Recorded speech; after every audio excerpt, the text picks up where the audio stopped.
Welcome back to Punk Rock Theologian. Today I want to tell you a story that's actually a little bit of a confession. Because just yesterday I got back from a business trip. I work for a fully remote company, and so once a year they decide to get us all together so we can actually meet people face to face instead of just seeing each other on Zoom. Without really going into detail, I have one coworker. I know she's a lesbian. I've heard about her and her wife and their adopted kids. Just as much as I know that about her, she knows I'm a Christian. They know about me and this podcast and the book that I wrote and things like that. We're both pretty open about who we are. We've worked together on a couple projects before, but we're on different teams, so we never really interact a whole lot. Honestly, I always felt like there was a little bit of tension between us, which wouldn't really be that surprising. But then a few days ago, I sat across from her at dinner, and we had some great conversations. I had my wife with me, and we were talking about our families, and just being able to be people together who share similar struggles. When I got back to the hotel room and was settling in for the night, I feel like God kind of pointed this out to me, that I had sort of unfairly judged her. I assumed she was going to be hostile towards me. I assumed that because I'm a Christian, she's not going to like me and she's going to be opposed to anything I have to say. And I realized it makes just as much sense for her to have anticipated me to be opposed to her, because we know that we see things differently. She could easily assume I'm going to be one of those Christians who's just going to be railing against her because she's not what I think she ought to be.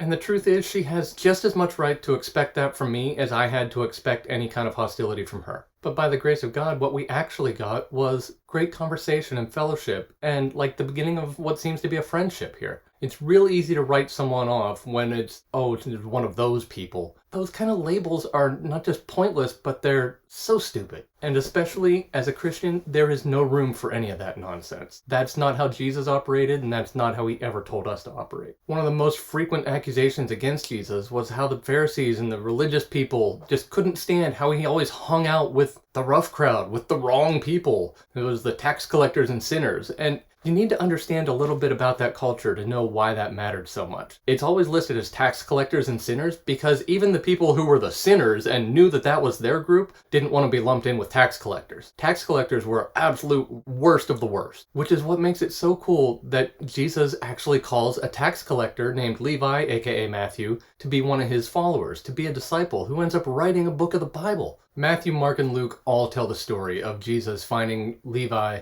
working at his tax collector's booth, in the midst of doing the horrible thing. He doesn't say, stop what you're doing. He doesn't say, you need to clean yourself up. He doesn't give him any instructions other than, follow me. And there's one preacher I know that loves to point out that we don't know when Levi stopped collecting taxes. We just know when he started following Jesus. Nothing tells us that he completely left that all behind right then and there. We just know that he followed Jesus and he ended up different. What I love is the part we do know, because it seems to be like the very first thing Levi did was throw a party with all his old tax collector and horrible notorious sinner buddies. And it's the kind of thing you wouldn't expect any religious person, a rabbi, would never be at this party, but Jesus is like the guest of honor at this party. I love Mark's version of this story in chapter 2, starting in verse 15. It says, later, Jesus and his disciples were having dinner at Levi's house. Many tax collectors and other sinners had become followers of Jesus, and they were also guests at the dinner. Some of the teachers of the law of Moses were Pharisees, and they saw Jesus eating with sinners and tax collectors. So they asked his disciples, why does he eat with tax collectors and sinners? As a brief side note, the New Living Translation does a great job of letting you feel the weight of that one because it translates that line as, why does he eat with such scum? And that's really what they're saying. This is the entire mindset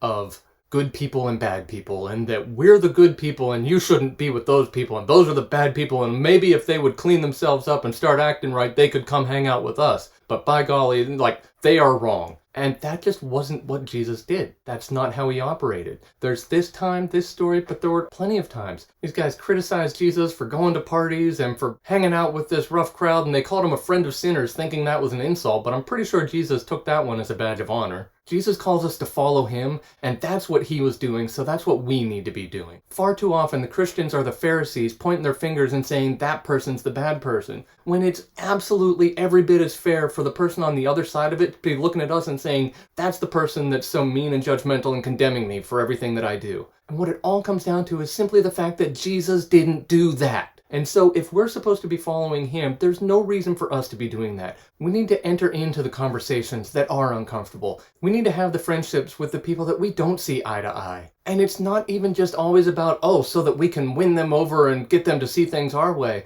Because what really matters is that they get to see Jesus. Whether they ever think that we're right about what we're talking about is irrelevant. All that matters is Jesus. Do they know Jesus? Have they ever met him? Or is the only impression of Jesus they ever have is the Christian person who's yelling at them? As you can probably tell, this is pretty fresh and raw for me. I don't have this all buttoned up. I don't have a neat conclusion to send you away with. The best I can say is it's high time that people who claim to be following Jesus start looking a bit more like Jesus. It's always going to be easy to make snap judgments about some other person based on the tiny fraction of them that you know, but it's just as easy for them to do that to us, and that's getting us nowhere. Whoever your soapbox group is, the one that gets under your skin, the thing that you just can't agree with, Jesus loves those people. He loves them as much as he loves you and me. And if we're going to represent Jesus to the world, we need to love them too.